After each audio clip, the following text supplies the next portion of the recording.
Hello నేను మిస్ఎస్ రావు. ఇంకిపెళ్లి సుబ్బుసాగుకు వచ్చినట్టు ప్రపంచీకరణ నేపథ్యంలో ఏ దేశంలో ఎలాంటి పరిణామం జరిగినా దాని ప్రభావం మన మీద కూడా ఉంటుంది. తాజాగా ఇజ్రాయెల్ ఇరాన్ మీద చేసినటువంటి దాడి యుద్ధం ఏదైతే ఉందో అది ప్రపంచ దేశాల్లో ప్రత్యేకించి మన దేశం మీద ప్రభావం చూపబోతుంది. ఎలా అంటే రాబోయేటువంటి రోజుల్లో పెట్రోల్ డీజిల్ ధరలు అత్యధికంగా పెరిగేటువంటి అవకాశం ఉంది అనేది ఇప్పుడు సోషల్ మీడియాలో అనేక మంది అంచనా వేస్తున్నారు. దానికి కారణం ఏంటంటే ఇరాన్ ఇజ్రాయెల్ మధ్య యుద్ధం తీవ్ర ప్రభావం చూపే అవకాశం ఉంది. ఆ కారణంగా అంతర్జాతీయంగా ఆయిల్ రేట్లు పెరిగే అవకాశం ఉంది. అప్పుడు ఆటోమేటిక్గా పెట్రోల్ డీజిల్ రేట్లు పెరుగుతాయి. ఇప్పటికే పెట్రోల్ డీజిల్ రేట్లతోటి అల్లాడిపోతున్నారు జనం, భారతీయులు, ప్రత్యేకించి తెలుగు రాష్ట్రాల వాళ్ళు. కర్ణాటక కన్నా అలాగే తమిళనాడు కన్నా తెలంగాణలో ఎక్కువ ఉంటుంది. తెలంగాణ కన్నా కూడా ఆంధ్రప్రదేశ్లో ఎక్కువ ఉంది. భారతదేశంలో ఏ రాష్ట్రంలో లేనంత పెట్రోల్ ధరలు ఆంధ్రప్రదేశ్లో ఉన్నాయి. సరే, తెలుగు రాష్ట్రాల్లో ఎక్కువ ఉన్నాయి అన్ని రాష్ట్రాల కన్నా కూడా. ఇప్పుడు ఇజ్రాయెల్ ఇరాన్ యుద్ధం కారణంగా అవి మరింత పెరిగేటువంటి అవకాశం ఉంది అని చెప్పి అంచనా వేస్తున్నారు. ఎందుకు అని అంటే ఇజ్రాయెల్ ఇరాన్ మధ్య యుద్ధాన్ని ఆపడానికి అమెరికా మధ్యవర్తిత్వం చేయడానికి ట్రై చేస్తుంది. ఒమెన్ వద్ద చర్చలకు పెట్టింది. కానీ ఆ చర్చలు జరగడానికి ముందే ఇజ్రాయెల్ ఇరాన్ మీద సైనిక దాడికి పాల్పడింది. ఎందుకు సైనిక దాడికి పాల్పడింది ఇజ్రాయెల్ అని అంటే అణు ఆయుధాలు తయారు చేస్తుంది ఇరాన్ అని చెప్పి చెప్తోంది. ఇప్పటికే 9 అణుబాంబులు తయారు చేయడానికి సరిపడా యురేనియంను సిద్ధం చేసింది ఇరాన్ అని చెప్పి ఇజ్రాయెల్ చెప్తోంది. కాదు, మేము విద్యుత్ ఉత్పత్తి చేయడానికి మాత్రమే యురేనియాన్ని మేము స్టాక్ పెట్టాము, అణు బాంబులు తయారు చేయడానికి కాదు అని చెప్పి ఇరాన్ చెప్తోంది. కానీ ఇజ్రాయెల్ నమ్మట్లేదు. శాంతి కోసం సైనిక చర్య తప్పటం లేదు అని చెప్పి ఇజ్రాయెల్ చెప్తోంది. అలాగే ఇరాన్ కూడా ఏం చెప్తుంది, శాంతి కోసమే మేము అణ్వాయుధాలు తయారు చేసేటువంటి దిశగా అడుగులు వేస్తున్నామని చెప్పి ఇరాన్ చెప్తోంది. ఈ నేపథ్యంలో ఆ రెండు దేశాల మధ్య జరుగుతున్నటువంటి సైనిక చర్యలు ఏదైతే ఉన్నా అవి ప్రపంచ దేశాల మీద ప్రత్యేకించి మన మీద పడే అవకాశం. అంతర్జాతీయంగా ఆయిల్ రేట్లు పెరిగితే ఆటోమేటిక్గా మనకి పెట్రోల్ డీజిల్ రేట్లు మరింత పెరిగేటువంటి ప్రమాదం పొంచి ఉంది అని చెప్పి చెప్పచ్చు. ఇక రష్యా యుక్రెయిన్ మధ్య యుద్ధం జరుగుతుంది. వాటి ప్రభావం కూడా మన మీద ఉంది. ఇక చైనా అమెరికాకు మధ్య జరుగుతున్నట్టు వాణిజ్య వార్ ఉంది కదా, దీని ప్రభావం కూడా మన మీద ఉంది.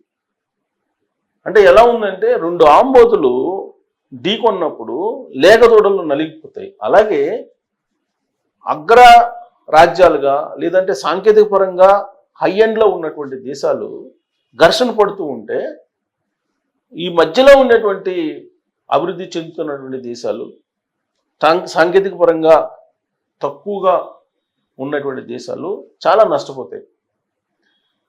ఆ జాబితాలో మనం పూర్తి స్థాయిలో లేకపోయినప్పటికీ కూడా ఎంతో కొంత ప్రభావం మన మీద ఉంటుంది. సో ఇప్పుడు ఇరాన్ అలాగే ఇజ్రాయెల్ మధ్య అసలు ఏం జరుగుతుంది అనే దాని మీద మీకు అంతర్జాతీయ న్యూస్ వస్తుంది. దాన్ని నేను మీకు తాజా అప్డేట్స్ని వినిపిస్తాను. చూడండి, పశ్చిమాసియాలో మరోసారి యుద్ధ మేఘాలు కమ్ముకున్నాయి. ఇది థర్డ్ వరల్డ్ వార్కి దారితీసిన ఆశ్చర్యపోసలు. ఎందుకంటే రష్యా యుక్రెయిన్ మధ్య యుద్ధం జరుగుతుంది. ఒకవైపు ఇజ్రాయెల్ పాలిస్తీనా, ఇప్పుడు ఇరాన్ మధ్య జరుగుతుంది. సో వెరసి వరల్డ్ వార్కి దారి తీయకుండా ఉంటే మంచిది, దారి తీస్తే భారీగా నష్టపోవాల్సి వస్తుంది. శుక్రవారం తెల్లవారుజామున ఇరాన్పై ఇజ్రాయెల్ భీకర సైనిక చర్యకు పాల్పడింది. ఈ ఊహించని దాడిలో ఇరాన్ రాజధాని టెహరాన్తో పాటు పలు కీలక నగరాల్లో భారీ పేలుళ్లు సంభవించాయి. ఇరాన్ అణు కేంద్రాలు, సైనిక స్థావరాలే ప్రధాన లక్ష్యంగా ఈ దాడులు జరిగినట్టు అంతర్జాతీయ మీడియా వర్గాలు నివేదించాయి. ఈ పరిణామంతో ప్రాంతీయంగా తీవ్ర ఉద్రిక్తతలు నెలకొన్నాయి. ప్రపంచ దేశాలు ఆందోళన వ్యక్తం చేస్తున్నాయి. ఇజ్రాయెల్ ప్రధానమంత్రి బెంజమిన్ నెతన్యాహు కార్యాలయం ఈ దాడులను ధృవీకరించినప్పటికీ పూర్తి వివరాలు వెల్లడించలేదు. టెహరాన్లోని పలు నివాస ప్రాంతాలు కూడా దాడికి దెబ్బతిన్నాయని, రెవల్యూషనరీ గార్డ్స్ ప్రధాన కార్యాలయం సమీపంలో మంటలు చెలరేగాయని స్థానిక మీడియా కథనాలు ప్రసారం చేస్తున్నాయి. అణుముప్పు నివారణే లక్ష్యం. ఇరాన్ అణు కార్యక్రమం తమ దేశ భద్రతకు తీవ్ర ముప్పుగా పరిణమించిందని, అణ్వాయుధాల తయారీని నిరోధించడానికే ఈ కఠిన చర్యలు చేపట్టాల్సి వచ్చిందని ఇజ్రాయెల్ రక్షణ శాఖ వర్గాలు పేర్కొన్నాయి. ఇరాన్ అణుబాంబు తయారీకి అత్యంత సమీపంలో ఉందని, ఇప్పటికే 9 అణుబాంబులకు సరిపడా అత్యంత శుద్ధి చేసిన యురేనియం నిల్వలను సమకూర్చిందని, ఇందులో 3వ వంతు గత 3 నెలల్లోనే ఉత్పత్తి అయిందని ఐడిఎఫ్ ఒక ప్రకటనలో ఆరోపించింది. దౌత్యపరమైన మార్గాలు విఫలమైన నేపథ్యంలో తమ పౌరుల భద్రత దృష్ట్యా ఈ చర్య అనివార్యమైందని ఇజ్రాయెల్ స్పష్టం చేసింది. అంతర్జాతీయ అణు ఇంధన సంస్థ నివేదికలు కూడా ఇరాన్ అణు కార్యక్రమం శాంతియుత ప్రయోజనాలకు విరుద్ధంగా సైనిక లక్ష్యాల వైపు సాగుతుందని సూచిస్తున్నాయని ఇజ్రాయెల్ గుర్తు చేసింది. ఈ సైనిక చర్య కేవలం ఇరాన్ అణు కార్యక్రమంతో సంబంధం ఉన్న సైనిక స్థావరాలు, కీలక మౌలిక సదుపాయాలపైనే కేంద్రీకృతమైందని, ఇరాన్ ప్రజలు తమ లక్ష్యం కాదని ఇజ్రాయెల్ అధికారులు స్పష్టం చేశారు. పౌరులకు ఎలాంటి హాని కలగకుండా అన్ని రకాల జాగ్రత్తలు తీసుకుంటున్నామని, కేవలం ఇరాన్ పాలన యొక్క అణు ఆశయాలను దెబ్బతీయటమే తమ ఉద్దేశం అని తెలియజేశారు. శాంతియుత ప్రయోజనాలకే అణు కార్యక్రమం ఇరాన్ చెబుతుంది. మరోవైపు ఇజ్రాయెల్ ఆరోపణలను ఇరాన్ తీవ్రంగా ఖండించింది. తమ అణు కార్యక్రమం పూర్తిగా శాంతియుత ప్రయోజనాల కోసం, విద్యుత్ ఉత్పత్తి వంటి అవసరాల కోసమేనని ఇరాన్ విదేశాంగ శాఖ పునరుద్ఘాటించింది. ఇరాన్ చురుకుగా అణ్వాయుధాలను అభివృద్ధి చేయడం లేదని గతంలో అమెరికా నిఘా వర్గాలు కూడా అంచనా వేశాయని గుర్తు చేసింది. నటాంజ్ ఫోర్ట్లలోని తమ ప్రధాన అణుశుద్ధి కర్మాగారాలు అత్యంత భద్రత నడుమ వైమానిక దాడుల నుండి రక్షణ పొందేలా భూగర్భంలో, పర్వతాల్లో నిర్మించబడ్డాయని తెలిపింది. ఇజ్రాయెల్ దురాక్రమణకు తగిన ప్రతీకారం ఉంటుందని ఇరాన్ హెచ్చరించింది. ఈ దాడుల నేపథ్యంలో ఒమెన్లో అమెరికా మధ్యవర్తిత్వంతో ఇరాన్ ప్రతినిధులతో జరగాల్సిన పరోక్ష చర్చల భవిష్యత్తు ప్రశ్నార్థకంగా మారింది. ఇప్పటికే పలుమార్లు వాయిదా పడుతూ వస్తున్న ఈ చర్చలు తాజా పరిణామాలతో మరింత సంక్లిష్టంగా మారే అవకాశం ఉంది.